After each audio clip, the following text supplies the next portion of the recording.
ندامت یہ توبہ ہے، اور حدیث مبارکہ میں ہے کہ قیامت کے دن سب سے زیادہ خوش انسان وہ ہوگا من وجد فی صحیفتہ استغفارا کثیرا، جس کے نام اعمال میں کثرت کے ساتھ استغفار لکھا ہوا ہوگا۔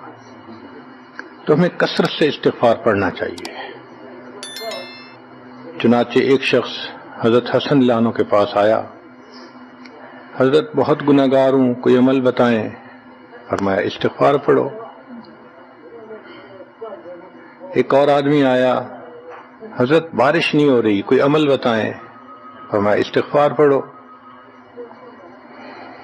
پھر ایک آدمی آیا کہ حضرت بہت قرضہ چڑھ گیا، دعا کریں کہ کوئی اسباب بن جائیں رزق کے، مال کے، تاکہ قرضہ اتر جائے۔ فرمایا استغفار پڑھو۔ پھر ایک شخص آیا کہ حضرت دعا کریں اللہ مجھے بیٹا دے دے۔ فرمایا استغفار کرو۔ ایک آدمی آیا میرا باغ ہے، دعا کریں کہ میرا پھل زیادہ لگے۔ فرمایا استغفار کرو۔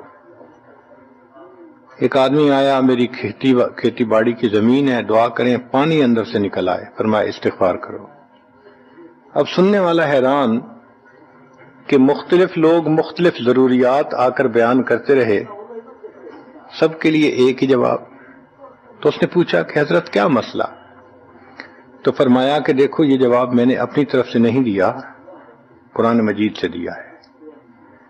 اللہ تعالیٰ ارشاد فرماتے ہیں قرآن مجید میں فَقُلْتُ اسْتَغْفِرُوا رَبَّكُمْ إِنَّهُ كَانَ غَفَّارًا۔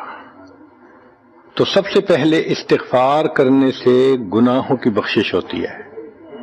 يُرْسِلِ السَّمَاءَ عَلَيْكُمْ مِدْرَارًا، تمہارے اوپر اللہ بارشیں برسائے گا۔ وَيُمْدِدْكُمْ بِأَمْوَالٍ، اللہ مال کے ذریعے تمہاری مدد کرے گا۔ وَبَنِينَ، اور بیٹوں کے ذریعے مدد کرے گا۔ وَيَجْعَلْ لَكُمْ جَنَّاتٍ، اور اللہ تعالیٰ تمہیں درختوں پہ پھل زیادہ عطا کرے گا۔ وَيَجْعَلْ لَكُمْ أَنْهَارًا، اور اللہ تعالیٰ تمہارے لیے زمین سے چشمے جاری فرما دے گا۔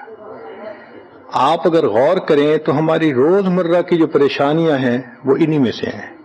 کوئی بیٹے کے لیے پریشان، کوئی کاروبار کے لیے پریشان، کوئی قرضوں کی وجہ سے پریشان۔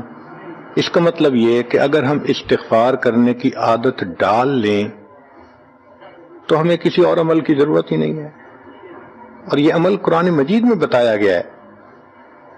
یہ پروردگار عالم کا کلام ہے۔ ہم استغفار کم کرتے ہیں، کم از کم 100 مرتبہ صبح اور شام استغفار کا کرنا معمول بنا لینا چاہیے۔ آپ لوگ ڈرائیو کرتے ہیں اپنے دفتر جاتے ہوئے، تو راستے میں جو آدھا گھنٹہ لگتا ہے اس میں کیا کرنا ہوتا ہے؟ بعض لوگ نعت سن لیتے ہیں، تلاوت سن لیتے ہیں، وہ بھی عبادت ہے، لیکن اس سے زیادہ بہتر یہ ہے کہ انسان خود پڑھے کچھ۔ تو اگر اس دوران آپ استغفر اللہ ہی پڑھتے رہیں تو سینکڑوں دفعہ استغفار نام اعمال میں لکھا جائے گا، اور اگر پورا پڑھ لیں استغفر اللہ ربی من کل ذنب واتوب الیہ، تو یہ سونے پہ سہاگے والی بات ہے۔